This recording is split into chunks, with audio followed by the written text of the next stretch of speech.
Hey, hey, hey, and we back here. Hey, yes, sir. Lakers win a close one over the Spurs.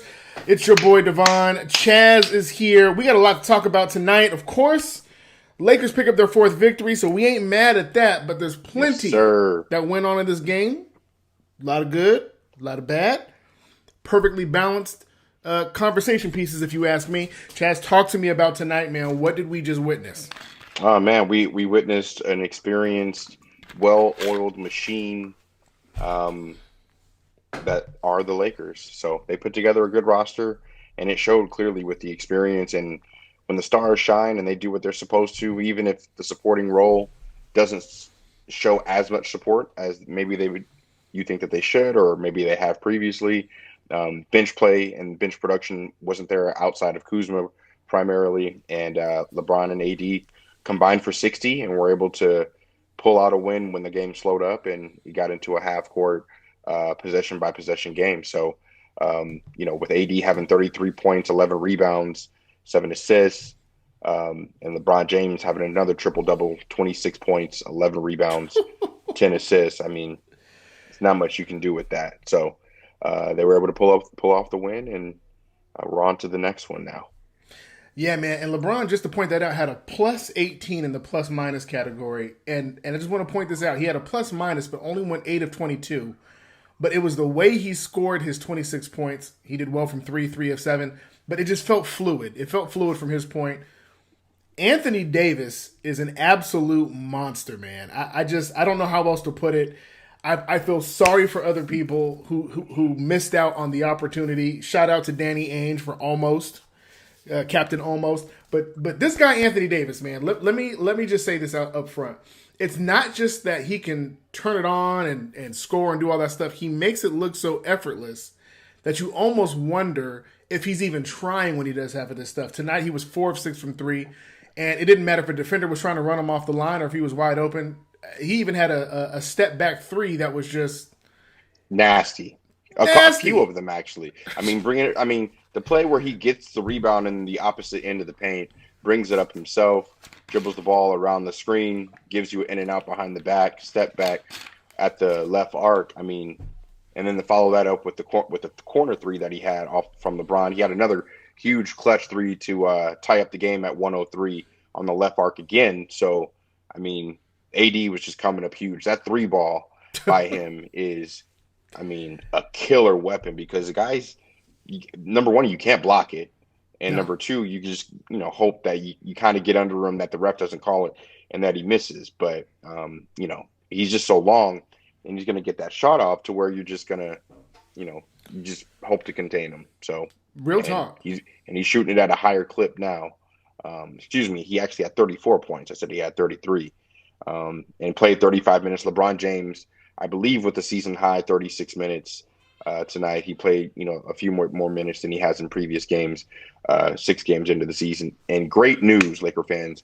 KCP has just said that per Mark Trudell of the Lakers said that it's just a little sprain, hopes to play on Sunday in Memphis. So great news. We dodged a bullet there because that looked like some ligament damage for me as far as KCP's ankle. I mean, it was non-contact, so that's what I was thinking. It just they had to carry him off, and he couldn't put any weight on it. But great news. He was cooking. I mean, the dude was cooking before that injury. I think he had 8 straight points for us coming out the half, if I'm not mistaken. Right. And that just shows you, man. But this is why depth matters. This is why depth matters. You're down two of really your biggest defensive guards that you have. They obviously have the championship experience from last year. They know how to work together in the backcourt. Caruso and Pope are both out for a portion of time, and the team is still able to hold it together and win. And that is why depth matters, and it's going to matter especially during this season because you have two of your guards out for two completely different reasons. Caruso's out for protocol. Pope is out for an injury, so you have, and hopefully he'll be back on Monday. That's what the prayer is. But you lost him for some time in the game, and you're still able to pull it off. Schroeder did an amazing job tonight, and I want to point him out, man. And you pointed it out before the call, man, that his defense at the end on DeRozan was. I don't even know if you want to say unexpected. It was just, I guess, clutch defense. I don't know what you want to call it. Yeah, he was just sometimes. I mean, you saw him get an offensive foul trying to go backdoor against DeJounte Murray, but then you saw him also make a great play against DeMar DeRozan, moving his feet, getting himself into position, forcing up a bad shot, and then saving the tip that was probably going to go out of bounds. Yeah, back to give the Lakers an extra possession, which I believe we ended up converting. On the Kuz tip in, yes, I believe was the preceding play. So Kuz had a huge tip in to give us a 105-103 lead, and then LeBron James comes down. Derek White flops, and then LeBron is actually able to finish a pretty easy layup, but should have been an and one, but they didn't give it to him, and Lakers end up winning 109-103, capped off by some AD free throws. So. I love Schroeder's defense and his ability to shot make and create for others. I mean, we got to get him a contract ASAP. I mean, if he continues to play exactly how he's playing now, I mean, he's pretty much going to be locked up for the next at least 3-4 years by us. Yeah. Maybe get a contract to match up with even ADs for that matter, just to kind of have that stability and cornerstone. So, yeah, I love it. And what I also love is the fact that you could trust him from three. What I was thinking when I was watching that game, and this is no slight to anybody who we had last year, but like Danny Green, for instance, who we know is a tremendous 3-point shooter, but he's also streaky. There were many times during the season where Braun would kick it out, or you would see him wide open, and you were just thinking to yourself, "God, please let it go in." But with Schroeder, you're almost not even thinking about it, right? Like even the announcers were like, "Oh, here it goes again, Schroeder shooting again." And if people were leaving them open, or they would have defensive mix-ups on the opposing team, this dude would just. I mean, it was like with ease, man. Yeah. And that's the kind of stuff to me that makes this team championship contenders. It may not look like it because we don't have all the razzle and dazzle, but you see it like even with the Nets, right? You lose Spencer Dinwiddie, and obviously they're gonna be a force in the East, but they're struggling now because that third piece was such a huge deal for them. But on our side, we're able to kind of spread the points around. Tonight, of course, Bron and AD, 34 and 26, but then you have Schroeder with 15. Caldwell Pope had 11, and obviously would have had more had he not gotten injured. He had 8 points to start the second half, and then had a really nice feed to AD as well, and then or from AD, I should say, when he had the back door. Or actually, that was from Marc Gasol, but yeah, he had 8 straight points, and then he was rolling, and then rolled his ankle, and then he was out, but you just love the depth of the team, and you love how guys are going to be able to step up. I don't think that Trez is going to have very many 4-point games, to still be able to win a game like that with having Caruso and KCP go out for the second half. I mean, just speaks to the depth that we have. Kuzma really didn't even have a great night. He had a solid night, more so on the defensive end.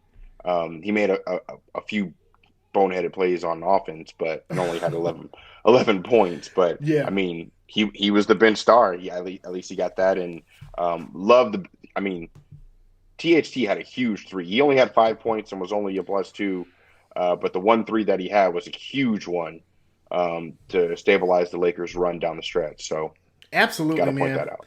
And listen, and we were, obviously we said it the last game. He's not quite there, but these little small moments where he gets to play, they're huge. This is huge. This is huge experience, huge confidence builders. I mean, think about what's going to happen over the course of the season by June, July of this year, I should say. I almost said next year. Happy New Year as well, my brother. I didn't even say that. Same to you, bro. Same to you. but yeah, it's going to be it's a long season, so I would expect by playoff time, THC is going to be pretty comfortable taking those shots as he already is since he made one tonight. Okay. Listen, I got a couple of these comments in the chat. Cam Smith Periscope says 80 is a straight cheat code. That step back three was whew, It's lethal. It's insane. like it's his step back three is as lethal if he can make it at the kind of clip. I don't think he will because obviously it's a further shot than Kareem Sky Hook. But I mean, you think about like Dirk's step back and Oh KD's yeah, step back, right? yeah. Like beautiful step backs. But I mean, AD's is just man. It could because his footwork is impeccable as well. I mean, when you go to the Black Mamba School Academy of Footwork, I mean, Dog, that's what's going to happen, dog. and he's giving it to him every which way, and I love to see it. And it's beautiful to watch. It's just I can't express it enough. It's just beautiful to watch. And what's crazy, man? What's crazy about him is I know we said this last year after he won the championship. He still has room to be better. I can't believe I'm Yeah, saying that, but the man literally has room to be even better.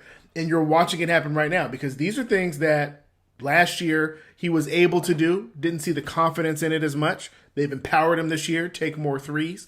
Averaged hmm three last year. You're probably going to see more at around 3 to 5 this year. And he's walking into him, man, like with no issues. Um, all black everything. Nice start to 2021. Lakers coast, then get to the 5 minute mark and close out. Leonard Buchanan looking good, still getting their footing. Our boy Justin Stover, who always gives us a comment that lets us thrive. What's up, guys? Not gonna lie, felt like a game we were gonna let slip away from us in the fourth. Thought on Kuz. It seems like his field goal percentage is much higher on catch and shoot opportunities rather than putting the ball on the floor and creating for himself. Wonder if Vogel should start finding creative ways to get Kuz open for those looks. We've talked about this last year and the year before that. Something about that curl screen for him and KCP in the mid range, they're pretty lethal, and especially when him and Marcus Gasol are on the court. Mark seems to find him on these catch and shoot opportunities. I don't know if it's intentional or if they're still feeling it out, but doesn't that seem like an obvious thing to do with Kuz? yeah, absolutely, and that's why he's running those, and that's why you can even reference it like you did just now. I mean, how much more should he run those? I mean, that remains to be seen. Maybe even more, one dribble or less possessions for Kuzma. I mean, the percentages are completely opposite ends of the spectrum as far as if he takes more than one dribble before he shoots, or if he takes one or less dribbles before he shoots. So obviously, the less dribbles he takes, the more efficient he is. But sometimes you can't, control the situations exactly that you're in, given you don't know exactly how you're going to be defended. So, it may call for one more dribble than you may have thought. But at the end of the day, he's shooting a solid percentage to start the year. And more than anything, I'm not concerned about his shooting. He's going to be able to shoot. Um, he's put in the work. I know that he's going to come through. He's made big shots already in his short career as is. I'm just more so concerned about, like his footwork, not traveling as much. Yeah. You know, obviously his playmaking has been exceptional compared to what it has been in the first 3 years. And then his defense has stepped up in a major way. So if those things continue to trend in the way that they are, then, I can't complain, especially There it getting is. him for the $12 million essentially that we're going to be paying him for the next potentially 3 years if he opts in to that last year of the deal. My hashtag bargain bucket. You getting bargain buckets with this guy, man. So I appreciate it. Cam Smith, glad THT got minutes tonight. He looks solid. Kuz is playing like LeBron D, swatting from behind. He did have a Yeah, block yeah, tonight, yeah? he had a chase down. He had a chase down. He's been working on that, and he's been timing it right. Obviously, he's learning from the best and getting good advice. So, um, yeah, he's had a few so far this year, and the one this year, this game today was pretty nasty. Yeah, man. Yeah, man. Okay, let me look here. We got a couple more here. Maybe a little early, but can't wait to see Schroeder go at it with Kyrie. Now, I know Schroeder has a thing about Ooh, getting into the mind and great getting it. comment. You know what I'm saying? What do you think that would look like? I know this is nowhere near something that we have to worry about right now, but that's a good matchup, no? Oh, it's a great matchup. That's perfect. That's it's going to be great. I really hope the Nets look great, even though they lost tonight. I'm not sure if Kyrie and KD played. They lost 114-96 to the Atlanta Hawks. The Atlanta Hawks are good this year. Shout out Rondo. He's Real huge for talk. them backing up Trae Young. Um, but yeah, I would love to see it. I would love to see Schroeder and Kyrie match up just on the perimeter, and then had KD and LeBron, and then AD be that X factor pushing everything over the top for the Lakers. That's a dream matchup. That's a dream matchup for the NBA Finals, and another great storyline for LeBron to beat like old teammates or like old, relationships in the finals post, like in this half of his career or this latter half or last few seasons of his career, I should say, since we don't know how long much longer he's gonna play. But I mean, to have the storyline of going up against the Miami Heat and Pat Riley and Eric Spoelstra this past year, and then if he were to meet the Nets in the finals this year against, to avenge a loss against KD, back-to-back losses against KD in the finals with the Warriors, to avenge, the relationship with Kyrie and, how things have been going with them in the media. I mean, that's a dream storyline, not only for the Lakers and Nets, but the NBA. And Real Adam talk. Silver should do everything possible to see that To through make for that happen. sure. I mean, but it's for some reason, I'm gonna go on record and say this. For some reason, I feel like the Milwaukee Bucks are gonna break through somehow. I, I Yeah, it's obviously that's not something I hope for, but I do root for Giannis. I do, um, given his story and his background. But yeah. I just feel like they'll break through somehow. And here's my thing. Okay, so and you said breakthrough. So this is making me think of this, and I want to go to this real As in, quick. get to the finals, and that's it. No, yeah, absolutely. But what I Not want win to it or anything. what I want to point out is when you look at Anthony Davis and you see him doing things like this, right? Where you see him doing the step back three, and you have games That's like this where, nasty. yeah, like with 34 points. My question is, why did the last game happen, and why is it that we already know that those games where he goes for 10 points and 12 points are possible throughout the season? What keeps him from being the consistent, and not necessarily 34, but when you can do things like this, I don't know exactly how that doesn't become something that you just pull out of your bag pretty much nightly. And it just feels like he doesn't always have that same aggression. Um, I think that he does, given the stakes. But this is just, oh man, that's just, I could watch that over and over and over again. It's just to bring the ball up like that, to get the rebound, to be able to go in and out of the pick and roll, to create the space for yourself, to be able to rise up, square your body, and follow through. I mean, it's just beautiful. But Ugly. man, I'm just so mesmerized by the play. What was your question? Why can't we get that kind of consistency out of AD? I don't Oh, understand why that's not a thing for him. well, it's something it's a new part of his game. This isn't. I mean, setback threes is something that he has been able to do, but not at this type of clip. I don't think it's his aggressive or his assertiveness. Um, I just think that he just picks a spot sometimes a little bit too much, and that's the next level that he essentially has to get to. That's Yeah, the only last part of his game. I think that, along with just having more consistency with being healthy and staying out of any kind of health troubles, he kind of proved that last year, being able to battle through a lot of his injuries. Um, but I just but I will say this: I'll concede to you the fact that we do have this conversation a little bit more than I would like to have about him as far as his aggressive and assertiveness. yeah, yeah. In fact, Freddie Martinez asked this question. He goes, "Has AD been injured? Why has this explosiveness been off?" And he said, "Not so much on the offense, but defensively, it feels like it Long, has kind of long, fallen off." long, long season, short layoff. Just let guys. I mean, we're 6 games into the season. Yeah, Give us we keep saying it.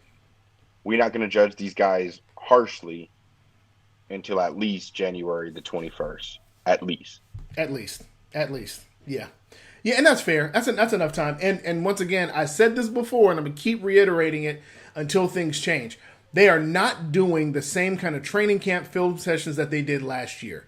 This is No. not Vogel doesn't have hands-on opportunities that he normally would to Doing Zoom reinforce. calls like we are. Zoom. Yeah. You know, Yeah. everybody like Zoom stock up, by the way. So Absolutely, cash in on that.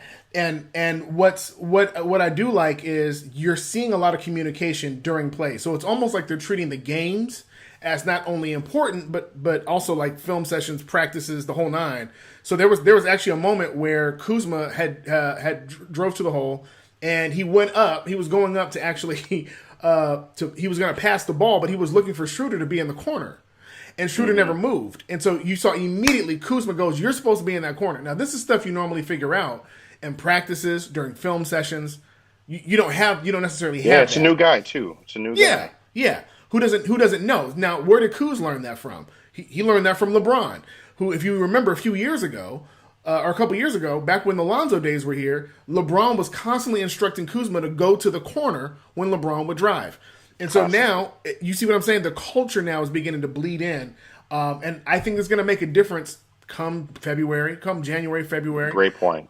I do ask this question, though. We suffer big time on the interior defensive end. It just seems like that is the part where teams are exploiting us and showing our weakness. Our offense obviously overcomes a lot of that. But there's too many teams getting rebounds and points in the paint. I don't know of a big who could be available. Obviously, this will all change in the next 30 to 45 days. Who could really be available that could fix that problem? There's a few guys that could become available, but it's pretty evident that is where the Lakers are thin at this year. What was their strength is their most glaring weakness at this point now. Yeah. Interior defense and depth.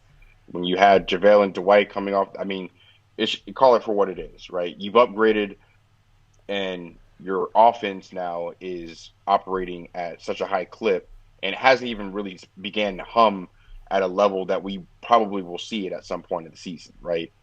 But defensively, obviously, it's not as good as what it was last year when you don't have 2 7-footers in Dwight and JaVale that are there to, just if not even get a block, at least muscle people around and just make it hard to move on the defensive end and have guys think twice about, layups, cuts, floaters, things of that nature. So, and on top of that, Trez is new in the system and he's just making a lot of mistakes on the defensive end. But he'll clean it up, and I have the utmost confidence that LeBron and AD will get him right. And he's a great player. We've seen him have a great game like he did, 22.7 rebounds. Yep. On Christmas, I believe it was, and then he had 4 points, but he still had 11 rebounds tonight, though. Still had 11 rebounds, two of them offensively with creating second chance points. That's a big deal. Now, from what I remember, and you got to help me. I remember, and Trez has been great. He's been good offensively. We're seeing him take a lot more baseline jumpers and things like that we didn't necessarily see with the Clippers. But I specifically remember him and Lou Williams running that pick and roll consistently. I feel like I haven't seen him offensively been able to run in that pick and roll. Is it intentional, or is that something that the Lakers just don't intend to use? I haven't really seen pick and roll a lot with the Lakers in general. Marc Gasol just gives you so much less offensively than we probably thought he would, that you're playing Trez and AD more than you probably thought we would as well. As a result, I think, and they just haven't had the spacing or the time to be able to get, because the shorter AD pick and roll is more important than the Trez shorter pick and roll. And because Schroeder's starting and not playing with Trez as much as he's playing with AD, that's why you're not seeing that level of continuity there. And plus, again, long season, short layoff. Guys just don't have the time like they normally would to be able to gel. So that's why, again, these are all things that we won't be able to put our thumb on solidly until, like I said, January 21st, at least. I got to give these guys at least a month of playing consistent ball on an every other day basis. True. Think about it. True. How long did it take for the Lakers to look like the Lakers when they got into the bubble? You ain't lying, bro. You ain't, because we were nervous. We were nervous going into the playoffs. I mean, like we knew that we had the number one seed locked up, but we did not feel like one at all. And here we are. Guess what? Tied for the number one seed in the conference at 4-2. Which is bananas, man. And I know it sounds early and it's 4-2, but this is going to be a tight race in the Western Conference all the way through. So every game that you win matters. I know it seems like we have a lot of time and stuff like that. You really don't, because before, when you had a losing streak, you can get yourself together, take some time, rest it out, come back, attack, get back on the right track. You really don't have that kind of time. So when you start losing games, it could happen fast. Like it can come at you real fast, man. Literally, they're playing again on Monday. So you have like these spaces of time, and it's maybe 2 days, 2 days to figure that out, and you're right back into it. I mean, the max that you're getting is 2 days, and one of those days is likely a travel day. You know. Oh my God! Yeah, I forgot about that. Right, like you are getting 2 days off, but you're traveling on one of those days, so it's not really a day off. You're, in the air traveling. You're in the air traveling, and you're doing your film work on iPad, talking about stuff on the plane, maybe. And when you do get to different towns and hotels, you're not allowed to go into each other's rooms the way you normally would, or obviously not at the same clip that you normally would if you were free. So, like, that's a lot of stuff to think about, and you're right. I'm so glad you said that. That will calm us down. What we do know is that at this early in the season, being able to pull out a game the way we did, that matters to me. I'm sorry. I think that matters to me. What I want to do is I want to celebrate Kyle Kuzma for a quick moment. And the reason why is because, and I'm trying to pull up the play. Here it is. I want to pull up this play for a minute, and I want to talk through it, because this is something that Kyle Kuzma would not have done in previous years. Okay, obviously not in the beginning of his time in the league. So when you look at this, what we're looking at here is this putback. Okay, now I want you to watch what LeBron's doing. Look where Kyle Kuzma is right now. He's staying close to the baseline, boxing out, putting the rebound in. This is what we're talking about for Kyle Kuzma. It's not always about him draining threes and being able to score 20 points a game. It's him knowing right now the AD is going to be in that corner. So AD is using that time to stretch out that five, and he's staying close to the baseline. Look how close to the baseline and close to the basket Kuzma is staying, waiting for LeBron. Perfect timing. Perfect timing. And look, if you notice, Kuzma's not necessarily waiting for a pass. Hands are not ready. He's looking for that rebound. It was instant box out. He knew. Yeah, he knew Braun was going to take that. He knew he was going to take that, and he was either going to finish it, or at least he was going to get himself in a position. And he was there. And Kuz has obviously great touch around the rim as well, and was able to give us. That set up the great play defensively to be able to get a stop, and then set up that LeBron flop by Derek White, and then that finish that should have been an and one as well. But without that tip, right, let's say the game is still tied, and then they come down and they bust a three because they were able to do so very easily this game. Yep. Now the game is completely in a different situation. So huge play by Kuz, and worth every penny. Worth every penny. So this is the stuff that I want Laker Nation to get themselves prepared for. Those are the things that matter in this season, okay? We have to be very careful not to look so much for points, but look at plays like that. And it can get overshadowed because we won 109, and there were free throws hit, and there was a big three by AD and a big three by THT. But it's that bucket when you're tied with 1 minute left, and you're tied, and you have you have LeBron going up, obviously getting triple teamed, doesn't get the basket off. Normally, Kyle Kuzma would have been waiting in the corner, but he knows this time that's not where he's needed. He's needed inside on that block. Even though Anthony Davis is taller, Kyle Kuzma is needed on that block. And so I celebrate that. I wanted to celebrate that. I got a few questions here. Oh, I missed a lot. AD may be figuring out how to play alongside of LeBron or just another perennial superstar at such a high level on a nightly basis. Maybe some nights he feels like he feels a little off with that counterpart. I don't remember him having those off nights on the Pelicans, but he was always the main man there. Yeah, that's a good point. The real Brandon H. We can't have bad on-ball defense, bad inside defense. Something has to give. I don't think we have bad perimeter defense because neither do I. Schroeder's been great. THC's been great. Kuzma's been better. I mean, I can't say that. But in interior defense, because Marc Gasol just doesn't give you anything really offensively, he Yeah. does get beat sometimes. He's really working his way into you know game shape for that matter. And Trez is just making mistakes and just trying to get acclimated as well. Our interior defense is not superb, but I think it's going to get better, and I think with more time and more continuity, things will just will be able to click. If not, then at least you have one of the best defenders in the league in Anthony Davis to be able to blanket a lot of those mistakes that Trez and Gasol are probably going to make. Yeah. Yeah. There's something that somebody pointed out. Brandon says we have too many guys that can score, so no point of constantly running pick and rolls. I don't know if I necessarily agree with that. I do agree with the fact that we do have people who can run and score and really create off the dribble with Schroeder. Obviously, we have a lot of catch and shoot shooters. Markieff Morris. We got four Wesley. people that can legitimately create their own shot: Kuz, AD, LeBron, and Schroeder. That's it. Yeah, that's it. That's it. Everybody else is really more catch and shoot. Keith, So that's why you Matthews. need pick and roll, and you need certain actions, pin downs, all kinds of different schemes to be able to get people open. Because you only got four people like that can create their own shot. Now that is saying a lot. That's more. That's probably twice as much as other teams have. Maybe True. most teams only have maybe one or two, if that. So Yeah. I mean, Yeah.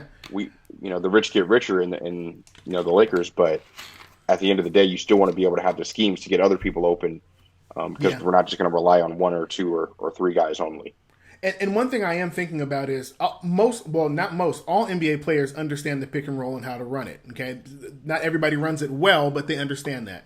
Coaches really have their own offensive schemes, and they can utilize pick and rolls to benefit their scheme. And so, generally, you want to use the pick and roll when you're trying to not only open up the inside, but you want to keep the outside honest. And so, if you're trying to get open threes and you're trying to get that going, a lot of times the pick and roll will put the defense on their heels, allowing you not only to have the option to pick and roll, but the option to kick out. And so running the pick and roll will probably be implemented once Vogel's offensive schemes kind of get going. And then another thing I thought of is that Jason Kidd had Rondo before last year. So him and Rondo could talk point guard talk on a different level, both understood it at a high level, Hall of Fame level. I think Schroeder is on his way. And I think Jason Kidd is doing far more mentoring and coaching with this point guard than peer talk, if you will. If Rondo were to retire today, he may not necessarily be a first ballot Hall of Famer, but he definitely, in my opinion, he would definitely be. Yeah, he'd be considered one of the premier minds of point guard. So you're talking about a different dynamic, and I think you're going to see Schroeder kind of learn how to do a little bit more stuff on a championship level. He said he learned from Chris Paul last year, but Chris Paul hasn't won a chip. Does that make sense? Right. And so there's some things that work, but there's a different level that you can go to. And I think you're going to start seeing the offense click a little bit more as Jason Kidd begins to kind of give him some more pointers. And I don't care who you are, what team you love. Jason Kidd, if you never watched a game that he played in, the dude understood offense. Wizard. Literal wizard, man. Literal wizard. You have Magic Johnson, who's always available to any Laker point guard. You have Jason Kidd.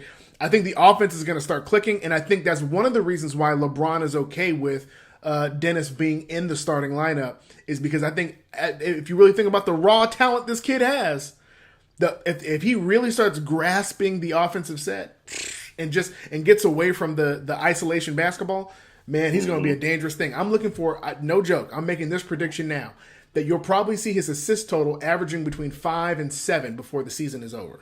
I would love to see that. Absolutely, yeah. That's. I don't think you're going too much out on a limb by saying that, because I think that's something that he's going to develop into. He has the ability. He's going to get the minutes. He already has. He's gained Vogel's trust. Yeah. From a general perspective. Now, situationally, that remains to be seen, depending upon what exactly happens down the stretch. But he's going to be worth every penny that we give him as well. Especially given what's going to be out there on the market and what's available. Guys are getting locked up for contracts because they don't know what's going to be left, due to not having fans for a substantial period of the season, as well as when it's time for that new CBA, clearly based off of how players have been, you Hmm. know, Yeah. switching situations. Given that, I'll just talk about the James Harden situation that's going on right Oof. now. Don't let their first one of the season last night fool you that they're not going through it still. So um, the CBA is going to be a lot different than it is now currently. They're going to put in some different things in there. So guys are going to lock up contracts and guys are going to sign for a little bit longer than they probably were just as a result. Just take Yeah. have that guaranteed money in the middle of a pandemic. This thing is still going on regardless of if we have a vaccine or not. So um, I would expect Schroeder to get locked up in the next few months, probably even before the playoffs. That's the prayer, and that would be so great, man, to just know that going into the playoffs, that you have a LeBron who's extended, an AD who signed long term. You know what I mean? You got a Schroeder. You have a good core going. Kuz re-signed. The only person I'm waiting for is for my boy Caruso to get his money. I want my boy to get his money. Caruso got to get back under COVID protocols to get back on the court first. Nobody got to bring that up, man. All Black Everything says Kuz championship pedigree, watching film and playing with two all-time greats is rubbing off. He also says, Chaz, I need that shirt. Why don't you shout out that shirt real quick? Let the people know where they can get it. This is just an NBA store shirt, NBA.com shirt, champion shirt. And then I also, got the white 24 angel Talk to him. on that side. Yeah. Talk to him now. Talk to him. Yo, man. Yo, when I tell you there is nobody on earth that I know got the gear that this man has. Everything, man. I'm almost surprised he ain't got the Grinch, the Kobe Grinch joints. Oh, those on the Go. way. Grinch I is, should have known, Grinch is man. on the way. Actually, in fact, when I get them on post game, I'm gonna bring those. I'm gonna bring those up so I can see those a little bit clearer. Can't wait for him to get here. Uh, I Man, am I mad like. at you. I'm a rock mine with the red laces though. Red laces all the way That's on gonna those be benches. nasty. Yo, shout out to anybody who got those shoes, man. You deserve it. There's a comment here that I want you to address. It's from Jonathan Watson, Showtime Forum, our guy who's hype manning right now. My dog. He said major onions for Vogel keeping Kuz on the floor with 5 fouls. Now I know KCP was out, but can you? I'm actually for it. I'm glad Vogel kept him out there. But is this a sign that Kuz is a crunch time player on Vogel's rotations? Yeah, it's pretty much supplanted that Kuz is Vogel's guy to go to when if there's an absence, an injury, anything. He's the first guy that he's going to go to. You see Caruso out. You see KCP out. AD was out with the Cav for that one game. Oh yeah, Who all stepped up in all three of those positions? Kuz, Kuz. the new $12 million a year man. So, Great point. Great point. yeah, he's earned the trust of Frank Vogel, and he's come through in big ways so far, including tonight with that tip in. That's You true. can say what you want about his whatever, but he came up big tonight because you have no idea how quickly the game could switch if that tip in doesn't go in, and we give up a three the way that we have all night long. So big Oof. play. Okay, now I want to get to this real quick. Two segments before we get out of here, but All Black Everything did bring out something that I wanted to talk about. Still tweaking the rotations, going to take time. They're navigating through what's already in a strange season. What I did notice is that we pretty much have our starting rotation set. It's obviously going to change if KCP can't play on the next game, but we see our starting lineup: Anthony Davis, LeBron, Mark, Schroeder, and KCP. My question is, what is exactly the second unit, and how should those minutes be dispersed tonight? For obvious reasons, they were a little bit higher because KCP was out. But Markieff Morris playing 13 minutes, and THT actually playing more minutes than Keith. It seems like the second unit is still kind of figuring that out. But what is the second unit? It just depends. It's really dependent upon matchups. I think. I think that Vogel liked the matchup with THT on the perimeter with KCP being out, and he likes the length that AD, Kuz, and THT give on the perimeter and on the block. I think so. I think he went with that, and it just depends on who's out on the floor. Keith played good. Keith had a huge three. Keith, um, plays hard minutes and plays great defense as well. But I just think it just is dependent upon matchups. You're not going to see a disparity in minutes by a huge margin, right? Like what was the difference in minutes? By how many minutes? Well, for THT and Morris, it was just 1 minute. But then there were other Right. guys who played 23 minutes, 24, like Trez, Kuz, obviously. Wesley Trez is Matthews played always going some. to get Trez is always going to get a solid amount of minutes just because um, of the energy and effort that he gives, right? Like last year, did you expect Dwight to average 10 and 10? No. All No, you wanted Dwight to do was get 10 rebounds, play good defense, and any points he gave you was a plus. Same thing for Trez. Like, I don't expect Trez to get 20 points a night. Can he? Yes. Any points that he gives us, as long as he gets us 10 rebounds a game and plays hard, yeah, I think he could have gave up. He only had one foul tonight. I think he could have fouled a little bit more to stop some easy buckets when he's out of position and when he true, makes mistakes. true, So, true. there's certain little things that he can do to be better. And again, January 21st at least. At least, at least. Well, let's talk about what's happening next for the Lakers. They've played the Clippers, Dallas, Minnesota, Portland, and then they're still on this road trip. They've played San Antonio twice, so now they're 4-2. They've had 2 wins here, and then they've of course had 2 losses and 2 wins back at home. So now we're getting ready to see Memphis without a John Morant, and shout out to him, man, for God, man, that's one of the most dynamic guards in the league, and him going down. But so he won't be a part of Memphis, who did win tonight, from my understanding. Dylan Brooks Yeah. being able to go off. So Yep. They beat Charlotte by 15. they beat Charlotte. Oh, okay, yeah. And matter of fact, they play Sunday. I kept saying Monday. It's not Monday. It's Sunday. So what do we expect for the upcoming 2 games in Memphis on Sunday and Tuesday?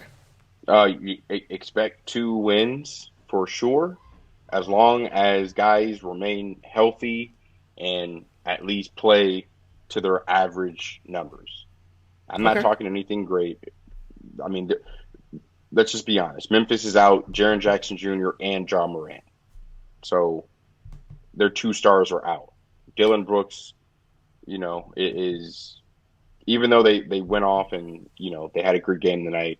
They're going to play hard. They're going to be scrappy. They're a young team, but you can expect, guys. This is the time where you're going to get a lot of experimentation. I think Okay. with Vogel and guys getting minutes that they probably wouldn't normally have in a game like against the Clippers or Dallas. Because I think that we could blow open both of those games in the first half. AD and LeBron get some extra rest. Um, and then guys just having more time to gel and build that continuity. So that's what I'm looking forward to. That's what I think is going to happen. I said on the Short Time Forum podcast, which drops every Monday, every Tuesday, every week. Go ahead and listen to that whenever you can with myself and Chris Camello. But I said that this week that the Lakers could win 6 out of their next 7 and be 8-3, after the first 11 games. So these two, I think they'll pick up. I think they'll beat San Antonio against Chicago and split with Houston in Okay. those two Now, those 2 games. I just want to point out, starting Sunday, they're going to play 5 games in 7 days, and on Friday and Saturday, Thursday and Friday, they play in San Antonio on Thursday. They play at home San Antonio Thursday, and turn right back around and play Chicago at home right after that. So, do you think that you're going to start seeing some resting happening? You're going to see LeBron sit some games. What are we expecting? And because I hear the record, and that's based upon what they're doing now, but I'm almost assuming they're going to make some adjustments to keep fatigue low. No. Not if you're blowing out teams in the first half or within 3 quarters. Given. If, you, Good point. if we're doing what we can do, then that won't be an issue. Now, if guys are going to have to play 36, 38 minutes, grind out 2-point, 5-point wins, then you might see a little bit more nicks and bruises. So it really just depends on the game flow and what happens. But I think, it's really going to be the former that happens and what I just said. And that's the Lakers having the depth and showing the length that they have on the bench and guys being able to come in and step in and do their job. Not losing KCP for 3 to 5 weeks or anything crazy like that is huge. I mean, the Yeah. fact that Yeah. KCP is even talking about even hoping to play on Sunday after that turning of the ankle that he had, I mean, that's a huge gift. So I'll take it. And if we could just keep, and then I assume, I'd like to hope that we'll get Caruso back, because I would assume that he's been quarantining this entire time. Like, you're not seeing, pictures of, him at practice or anything like that. He didn't go on the trip, and the Lakers have been gone for at least 3 days now. So I believe he's quarantining. I think at some point next week, we'll see Caruso back in a Laker uniform and back on the floor. I agree. Now, there's a couple of questions. Your boy Chris Camello, our own Chris Camello podcast, once again shouting that out, Showtime Forum. You can get that on all the major platforms. He says that the Grizzlies are trap games, that we should take them seriously, and All Black Everything agrees with them and says the Bulls too. Now, the term trap game to me does not fit very well in this season, especially this early, because you really can't expect the Lakers to have a formula that's set and them going into cruise control. I don't think anybody feels settled into rotations, minutes, schemes, none of that, right? I'm telling you, there is a 0% chance that the Memphis Grizzlies, without Ja Morant and Jaren Jackson, will beat the Los Angeles Lakers with LeBron and AD on the floor. I don't care who else doesn't play. I don't care if Kuz gets COVID, or if KCP really did break his ankle, or if Trez can't find the basket. I don't care who's – if LeBron and AD are on the floor, there's no way the Memphis Grizzlies are beating the Lakers without Ja Morant and Jaren Jackson Jr. So you could book that. Ain't no trap game. Book it. Once again, that's brought to you by the Trust the Profit segment. I got to get a sponsor for this Trust the Profit segment. I don't know who I'm going to get the sponsor. Sponsored by nobody. By nobody. It's been officially announced. Showtime Forum, Jay Watts is saying that Caruso was officially out Sunday as well. So obviously he didn't travel with the team, so we expect that in the whole nine. So with that, that's been it, man. I'm really excited about what this team is doing, pulling out close wins. Even when it's ugly, I still felt like, we may not have deserved the win, quote unquote, but it felt like the Lakers could really do what they wanted to do when they turned it on. They showed it tonight. Anthony Davis is an absolute monster. LeBron, and I can't even believe I'm saying this, in his 18th year. I think 18th year. 18th year is leading the Lakers right now an opportunity to win their 18th championship. Do you understand what's happening here? This is like the anomaly of anomalies with everything that could possibly go wrong in the last 24 months has happened, and yet here we are holding a banner after the last decade being the worst decade of Lakers basketball history. Yeah, exactly. Every championship he wins in a row at this point will be his same season to how many Laker championships that there are. Man, that's amazing. The Clippers just lost to the Utah Jazz. That's strange. So they're 4-2 as well. It was 1-0, and I think Phoenix 106-100, and Phoenix looks like they're about to beat Denver. There's 30 seconds left. They're up by 2 over Denver. Phoenix has been my surprise team. I knew that they would be better than they were, but I didn't think that they'd be. I mean, if they beat Denver right tonight, then they'll be 5-1. 5-1, and they'll be first in the conference. So with the Lakers right behind them. Right behind them. And just so you guys know what the standings are, and we're going to keep looking at this, but right now, the Clippers just lost, so they're going to fall. They're going to be tied with us at second, unless Phoenix loses as well, which we're not sure is going to happen. Then it would be a 3-way tie at the top. 4 is the Pelicans, 5 the Kings, who are playing better. Jazz at 6, Warriors at 7. Look at the Pelicans. Pelicans doing their thing at 3-2. Portland Trail Blazers again in the 8th seed, the same place they were at last year. But this is all early, okay? And this is, literally everybody's within a game or two of each other. The only people who are doing horrible are the Nuggets, 1-3, and the Thunder, 1-3. Yeah, Nuggets could go. Wow, Nuggets could go 1-4 to start the season. That's the absolute truth. That's the truth. But what we know about them is when they're down 1-3, right? They always make a comeback. Thank God I got League Pass. I'm turning it on right now. Listen, guys, I want you guys to enjoy your New Year's Day. It's been absolutely amazing to start off the year with a win. Chad, you want to give a shout out real quick to anything? Man. shout out to all of Laker Nation, man. Shout out to everybody that supports uh, our podcast, our Showtime for platform. This show, we do it not only for the fans, but we do it obviously for the team as well and for the city. And just love all the support that everybody's given. These are the best times when you feel something like this that Showtime Forum has been around. Before I even came on Showtime Forum, I was a fan, in the comments and going back and forth and stuff like that. So, I'm thankful for the opportunity and love the fact that things are just growing every single day, just bigger and bigger and bigger. So, and thanks to the Lakers for making it a little easier for us as well by winning games and winning championships as well at the same time. So, absolutely. Yeah, man. I appreciate you too, man. No shout outs for me. I just want to shout out the chat. Everybody in there. Chris, All Black Everything, Freddie Martinez, all my guys in there, man. Leonard Buchanan, all y'all, man. Lakers Daily. I appreciate y'all. And we will see you guys again on Sunday as we travel to Memphis to get our 5th win and hopefully get back into that first place column in the West. I will check y'all later. Remember, Mamba out, but not forgotten. We'll check you guys on the next one.